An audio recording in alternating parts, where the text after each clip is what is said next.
महाभारत कृष्ण और अर्जुन उपदेश। युद्ध भूमि पर अर्जुन का संकट। महाभारत के युद्ध के समय कुरुक्षेत्र के मैदान में जब कौरव और पांडव आमने सामने होते हैं, अर्जुन अपने ही परिवार, गुरुओं और प्रियजनों के खिलाफ युद्ध करने को लेकर मानसिक संघर्ष में पड़ जाता है। वह शोक, मोह और कर्तव्य के भ्रम में उलझकर अपना गांडीव, धनुष रख देता है और श्री कृष्ण से मार्गदर्शन की प्रार्थना करता है। अध्याय 1। अर्जुन का विषाद योग। अर्जुन युद्ध के परिणामों और अपने कुटुंब के विनाश से भयभीत होकर श्री कृष्ण से कहता है कि वह इस युद्ध को नहीं लड़ सकता। अर्जुन का कहना है कि परिवार और गुरु का वध करना अधर्म होगा और इससे समाज में अनैतिकता बढ़ेगी। मुख्य श्लोक। धर्म सम्मुखे स्थितम युद्धस्य श्रेयस्करम च शोच। अर्जुन का विचार कि युद्ध विनाशकारी है। अध्याय 2। सांख्य योग। श्री कृष्ण अर्जुन को आत्मा की अमरता का ज्ञान देते हैं। वे समझाते हैं कि आत्मा न जन्म लेती है और न ही मरती है।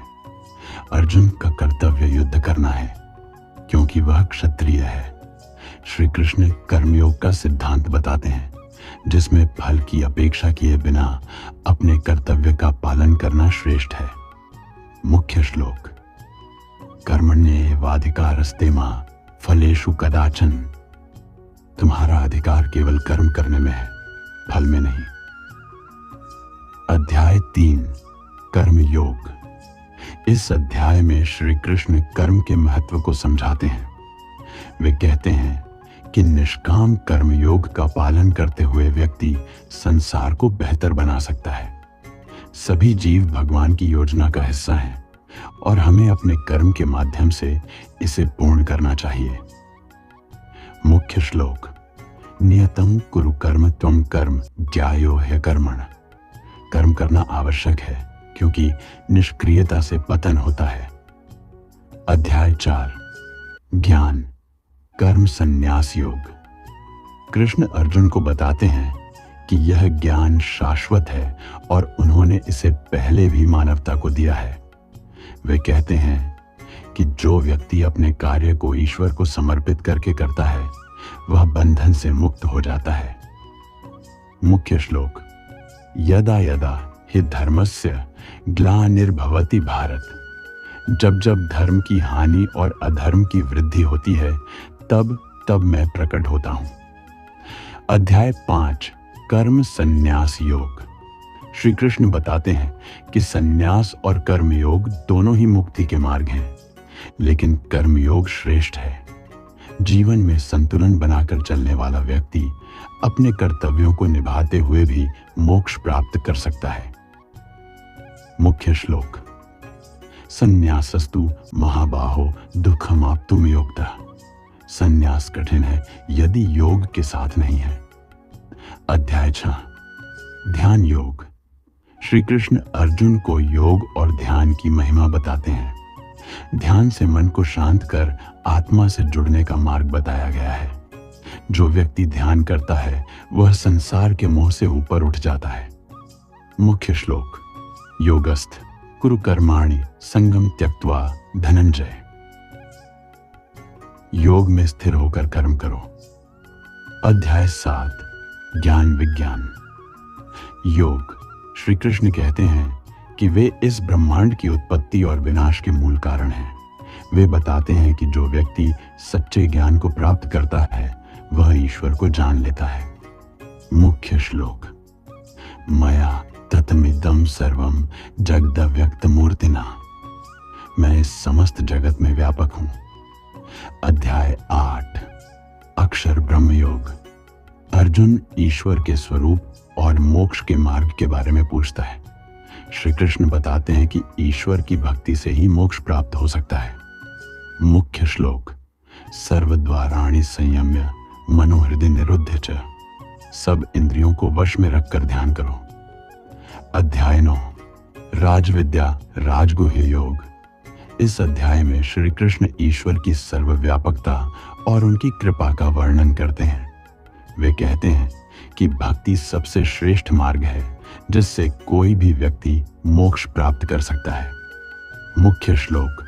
अनन्याश्चिन्तयन्तो मां ये जनाः पर्युपासते। जो अनन्य भाव से मेरी भक्ति करता है मैं उसकी रक्षा करता हूं। अध्याय 10। विभूति योग।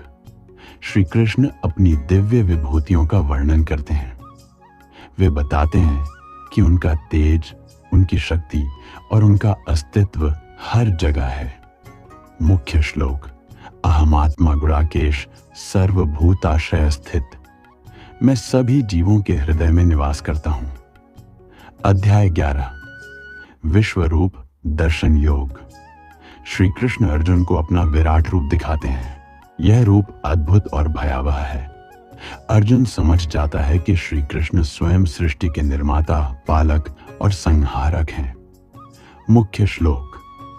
दिव्य सूर्य सहस्रस्य भवेद्युपदुत्थिता। यदि हजारों सूर्यों का तेज एक साथ आ जाए तो वह मेरे विराट रूप के समान होगा। अध्याय 12। भक्ति योग। श्री कृष्ण कहते हैं कि भक्ति मार्ग सबसे सरल और श्रेष्ठ है। जो व्यक्ति समर्पण भाव से ईश्वर की सेवा करता है उसे मोक्ष अवश्य प्राप्त होता है। मुख्य श्लोक। मय्येव मन आधत्स्व स्वमयि बुद्धिम निवेशय। अपना मन और बुद्धि मुझ में लगाओ। अध्याय 13। क्षेत्र क्षेत्रज्ञ विभाग योग। श्री कृष्ण शरीर क्षेत्र और आत्मा क्षेत्रज्ञ के बीच का भेद बताते हैं। वे समझाते हैं कि आत्मा अनश्वर है जबकि शरीर नश्वर है। मुख्य श्लोक। क्षेत्रज्ञम चापिमा विद्य सर्व क्षेत्रेषु भारत। मैं सभी शरीरों में क्षेत्रज्ञ हूं। अध्याय 14। गुणत्रय विभाग योग। इस अध्याय में 3 गुणों सत्व, रजस और तमस का वर्णन है। श्री कृष्ण बताते हैं कि इन गुणों से ऊपर उठकर ही व्यक्ति मुक्ति प्राप्त कर सकता है। मुख्य श्लोक। गुणानेतानतीत्य त्रिंदेहि देह समुद्भवान। गुणों से ऊपर उठो। अध्याय 15। पुरुषोत्तम योग। श्री कृष्ण आत्मा और परमात्मा के संबंध को बताते हैं। वे कहते हैं कि परमात्मा को जानकर ही व्यक्ति पूर्ण ज्ञान प्राप्त करता है। मुख्य श्लोक। ऊर्ध्वमूलमद शाखमश्वत्थम प्राहुर्व्ययम्। यह संसार एक उल्टे पेड़ के समान है। अध्याय 16। दैवासुर संपद विभाग योग। श्री कृष्ण मनुष्य में मौजूद दैवी और आसुरी प्रवृत्तियों का वर्णन करते हैं।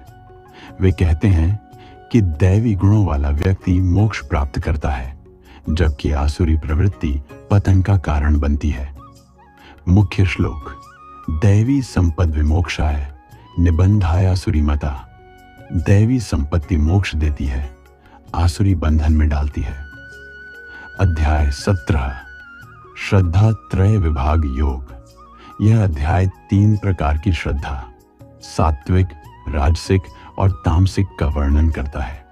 श्री कृष्ण बताते हैं कि व्यक्ति की श्रद्धा उसके जीवन के मार्ग को निर्धारित करती है। मुख्य श्लोक। यज्ञ तपस्य दाने च स्थितिर्मध्यमुच्यते। सात्विक यज्ञ, दान और तप श्रेष्ठ हैं। अध्याय 18। मोक्ष संन्यास योग। यह गीता का अंतिम अध्याय है जिसमें श्री कृष्ण समर्पण, कर्मयोग और भक्ति का सार समझाते हैं। वे कहते हैं कि जो व्यक्ति उन्हें पूर्ण समर्पण करता है वह हर बंधन से मुक्त हो जाता है। मुख्य श्लोक। सर्वधर्मान परित्यज्य मामेकम शरणं व्रज। सब धर्मों को त्याग कर मेरी शरण में आओ। निष्कर्ष। कृष्ण अर्जुन उपदेश जीवन के हर क्षेत्र में मार्गदर्शन देने वाला है। यह न केवल एक धार्मिक ग्रंथ है बल्कि जीवन को सही दिशा में ले जाने वाला मार्गदर्शक भी है। गीता का संदेश है कि अपने कर्तव्यों का पालन करते हुए आत्मा और परमात्मा के संबंध को समझना ही मानव जीवन का उद्देश्य है।